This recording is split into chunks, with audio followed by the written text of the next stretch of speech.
What is up, down, and sideways, you stunning individuals? It is another epi of League Unlock. Eric will march with you guys to continue the countdown parade, whatever you want to call, of the T1 Dynasty Part Dos. And anytime you're getting a three-peat, well, it's never happened before in League of Legends, but you got to start talking about all-time rankings when these guys have been at the absolute pinnacle, peak performance for multiple years. So we got to start talking about some of these still young in their careers, where they rank all time in their respective roles. Obviously that doesn't really apply to Faker, who's the consensus GOAT, but now we're at a crossroads where you can compare two types of Faker, and it's almost perfectly broken down the middle with the rebrand from SKT to T1. So the question is, Mark, are you SKT Faker or T1 Faker? Who's better? Oh man, this is actually one of the juicier questions that can exist in the, a conversation sphere around League of Legends. I love that you bring up talking about the T1 dynasty, because yes, to me, this is the first true dynasty within League of Legends, because to me, I go by the traditional sports rule where it's about 3 championships within a 5-year window is considered that type of dominance. That is a true dynasty. We've been close, and SKT has achieved that closeness before, but never what T1 has just achieved for themselves. And as you laid out the question, SKT Faker, T1 Faker, what's the difference for me? Because yes, there is a difference between both of these guys at these points in their careers. You're looking at pure dominance from SKT Faker. The instant he steps on the scene, what is possible within the game gets exploded because of his skill set, and just how far he can push everything in his own individual matchup is so overpowering. And then you look at T1 Faker, the evolution, where we have come to after all this time, and what his role is within this championship dynasty team, the clutch factor that he brings to the table, the do or die type of moments. I'm gonna put the whole team, whole organization, everybody's hopes on my back, and I'm gonna make the play that decides the game. And he has done that. World Championship 1, World Championship 2, and World Championship 3 here in this dynasty run. For me, it's an unbelievable question, and I'm astounded that this is gonna be my answer.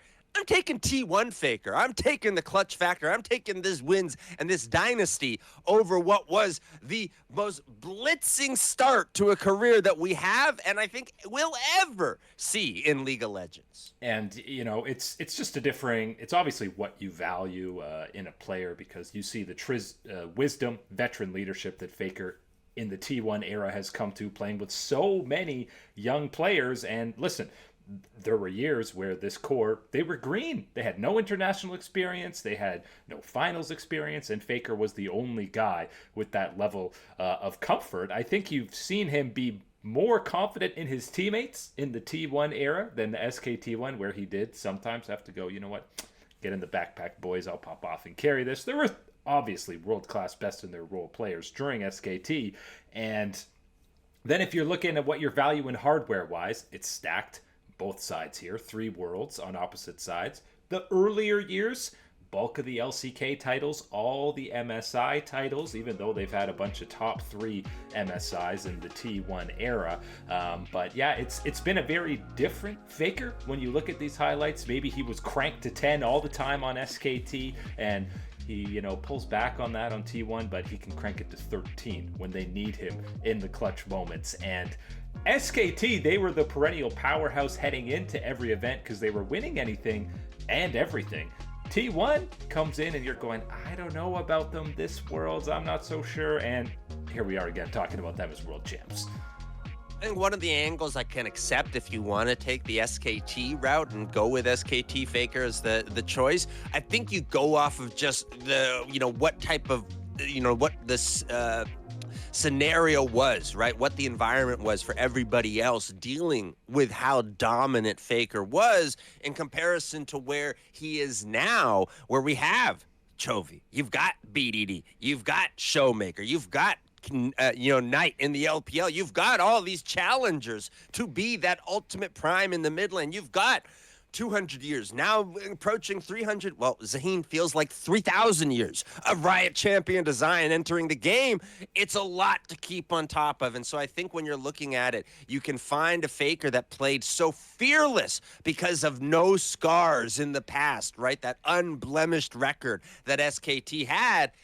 And now you have T1 Faker where, yes, it's all these clutch, all these fantastic plays, but he is hardened. He has been scarred by failures in the past and hardened into the champion that he is nowadays in these big-time Game 5 moments. Yeah, and I'm not even sure there's a wrong answer here. It is just what you value. Like the SKT, it's okay. You're looking at the pioneer innovation of the mid lane who completely dominated. There was nobody close to his rival. And then you go T1 where there's a whole lot of, like you said, other fancy sports cars, and no question that the level of competition has raised as the game has continued to grow. And even though we're not often talking about him as the consensus best player on the planet throughout most seasons, when it is the biggest games, the clutch Faker shows up, and we've seen him, win 2 gold medals Asian games. Both sides of these, even though he only played like one game, and the more recent one as Chovy was the primary starter. But no question, again, no wrong answer. It's just how the game has changed and what you value out of the unkillable Demon King. The rest of these guys, obviously, it's much harder to say you're declared best in your role, no question, because they're all still under 24 years of age. There's a lot more career left, but we got to start with the guy that I think is, I'm not going to say a lock, but probably already the best in his role, and I think a lot of people would agree that Keria is sitting pretty as that best support. Guys, you're maybe throwing the old guys. Mata's a guy you like to throw around, Mad Life, Barrel, but really Keria's ahead of these guys because you're going on 4 years now at least where when he's near his best, he is unarguably the best support in the world. He is not only head and shoulders above his contemporaries, right? The people around the same amount of career runtime in these type of situations. Yes, you really do have to dig down deep into the history books, into the old heads of League of Legends, the old guard of support, to find the comparables, to find angles where their value is as equal to what Keria has shown in his young career so far. It has been phenomenal. What a journey that it really has been able to go through with him. This is one of those ones where, look, even someone as stupid as me can see clearly after 1 year that this guy is something special, and he will become a beast to behold in the bot lane, and we have seen that with T1. We've seen the flexibility of the champions, whether that's running double ADCs, Callista Draven in the bottom lane, whether that's Caitlyn Lux, or if we're going, Thresh, we're going with the Bard, we're going with whatever angle possible in that bottom lane. Keria makes it possible for T1, and I think it's one of those ones where really it's about, the smallest of margins about what flavor you prefer in that support position on how you're deciding who is the greatest of all time. But the factor that it is just that close, where you are having to choose between just that one strand of hair between the two of them type of thing, that is crazy to say that Keria has already achieved that this early in his career. And I think the biggest thing with him, you mentioned all these crazy champions. I'm not sure, he influences the meta in a big way in the bot lane, sure, but I don't think there's any player in any role that has had a bigger impact in the draft phase, even as we have more bans and Fearless. There's so many champions that you feel like need to be permabanned against this guy because he will just completely take over the game. Like, we're looking north of 5 different champions that at any given point you have said this is permaban material against Keria. And I hesitate just for a second because I'm sure some of these old heads might come up and say, look, if I'm playing in the environment that is what Riot is putting out and the iterations and the changes season after season we have gotten into in these last couple of years, they might say that they have what it takes to showcase the skill set that we have seen from Keria. But I don't really believe or buy into almost any of it. I think this is as far as raw skill and creativity that has come through from this one individual player, I don't think it is matched in the support position by anybody, no matter how far back in history we go. When we get to the one role, that we have to split up in this new dynasty of T1. That is top side, Doran and Zeus. And listen, we can talk about both of these guys, and we'll start with Doran because I don't think anyone is going to sit here and say Doran is the best top laner of all time. I think you'd, it's a little blasphemous to say that, but he's got more LCK titles than Zeus. He's kind of had his number in these head-to-heads, but when you're talking, again, all-time top laners, there's still guys like the Shy, Keen, Khan, just off the top of your head, that are absolutely going to be ahead of Doran and probably ahead of Zeus still as well. Well, the thing for me with Doran is, at the very least, this championship, it gets your foot in the door, right? It might be getting smushed by the other, 4 or 5 guys ahead of you that are saying, no, you're not up to this level. But you're at least putting your foot in that door. He's on the list. You can put him on that list. Of that conversation, of that debate to be had. And it's one of those ones, again, still not necessarily to the same degree of youth that we have with someone like Keria and these younger guys. Not an old head himself, certainly someone that still can have some very good green years. And again, if this group stays together, more championships are possible for Doran to keep adding towards. But you really, I think the focus here is more so going to be on Zeus and what his impact is. And I think this is one of those ones where if he was here with this team this year and they do repeat, he is a 3-time world champion with this group. That conversation is very different in that top side, because when you are looking at some of the greatest top laners ever and the performances of all these things, the one thing that seems to lack, especially in that top lane role, is that longevity with one team, right? Is that continued success and champion level of success with one organization. And that, I think, is something where if Zeus had stayed and it wasn't Doran and you do capture that third one, yeah, you're having a different conversation about top laners where you are able to have that star that everybody else doesn't have. They might have, different ones and different points in other categories, but you got one here that nobody else can actually reach in the top lane. It doesn't work out that way, and we are splitting it up, and the conversation becomes very different for both of those guys in the top side.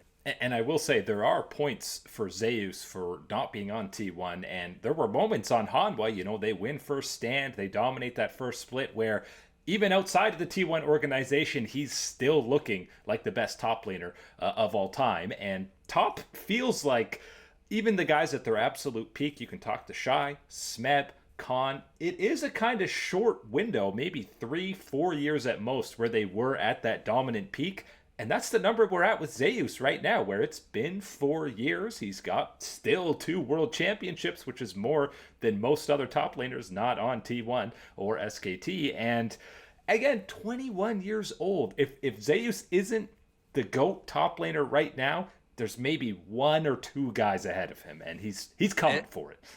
It's crazy, though, to think about this year and, again, how it all plays out, and being this 3-time defending world champion dynasty organization and roster now that is existing with T1 without Zeus as he goes to Hanwha Life. You've got this situation where, again, Keria, Guma, we're talking about all these guys now leapfrogging into that conversation with that 3rd trophy, that 3rd in a row, everything else. It's not that same conversation for Zeus in that top side, and I think he's one of those ones where it almost is a shame that it's not, because you feel like he should be right up there with all of his other teammates, and again, how high that they are reaching, what prestige we're talking about them with. Zeus doesn't quite get that because of the way things went this year, but I think it is important that you do mention out how things started out with first stand for Hanwha Life and his role and his impact there still.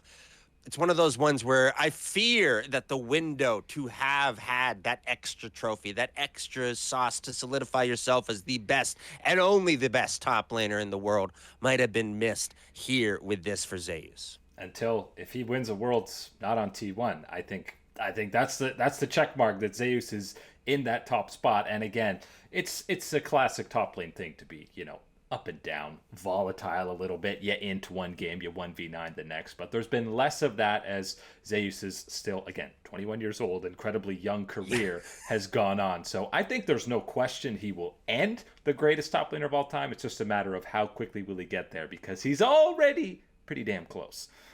It'll be interesting because I think he again is that one that already has a head start in the angle. As you know, as much as I say that he is lacking what these other members, his other former teammates, have gained with this world championship. As you said, if he is able to achieve a world championship outside of T1, outside of Faker's influence, that absolutely is something that you have that these guys, the guys that are 3-time world champions in a row, wouldn't be able to say that they have. So that is certainly something that is still more than possible in the early young career for Zeus. The other 3-timers on this T1 dynasty, I feel like it's more the role that they're playing. There's some more stacked talent at the very top. Oner has had another year versus somebody like Zeus that he's been on T1. They obviously didn't win in 2021, but still had a deep Worlds run, and we have seen him only get better the last 2 years. 2025, maybe Oner's best year. Not maybe, definitely his best year on T1 as a whole. The problem is there's 2 historic junglers that automatically have to go ahead of him, and that's Canyon and Peanut.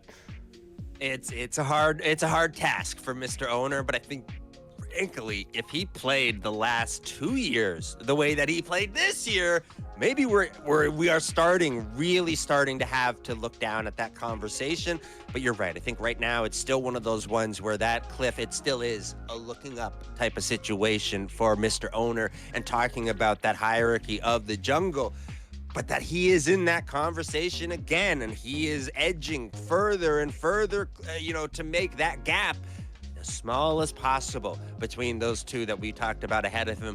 Oner absolutely is going to be in that conversation, the way that he can dominate and change his play, and especially looking at the other two and saying where he levels up at the World Championship is absolutely going to be one of those things that he can say is an edge that he holds over those two.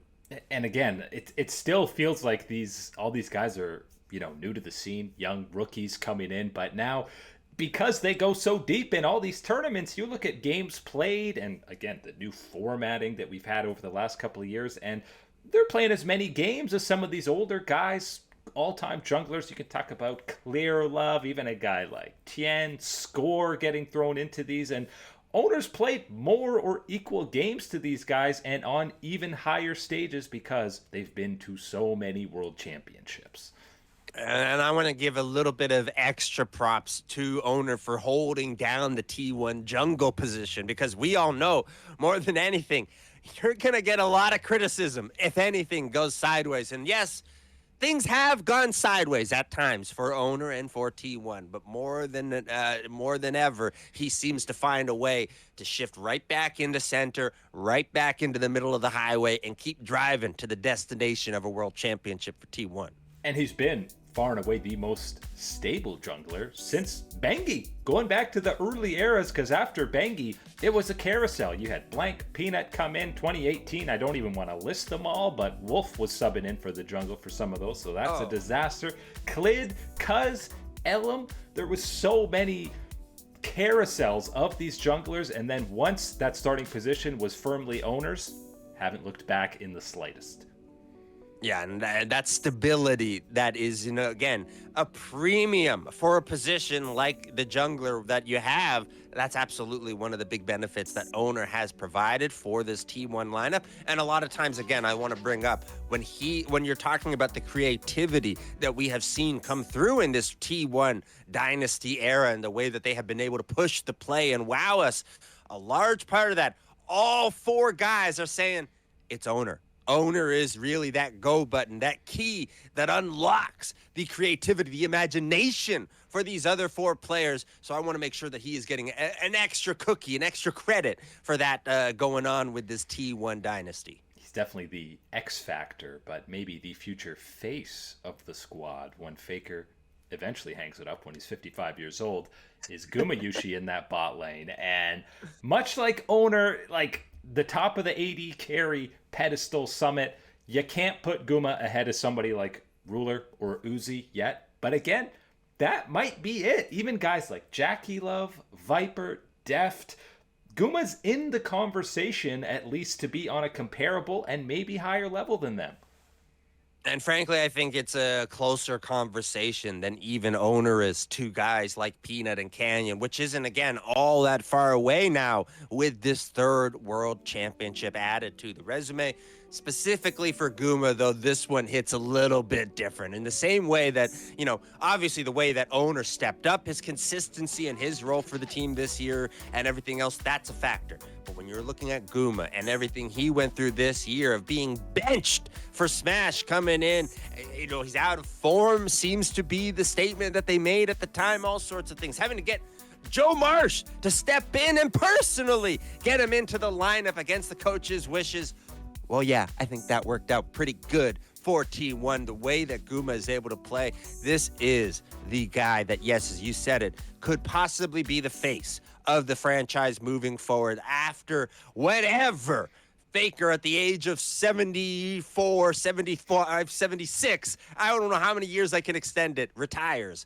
We have Guma leading as the face of T1. He's the guy that you want to trust with the organization, with the brand, and he has delivered for you here with another world championship. And, the trash talk, the charisma is one reason why Guma would be that. But the other is, again, we've talked about the clutch factor with Faker in these high-stakes games, but massive team fight on an elimination game, if it's not Faker, Guma's the next guy who's going to step up and make a game-winning play, and you've got the utmost confidence in him doing just that.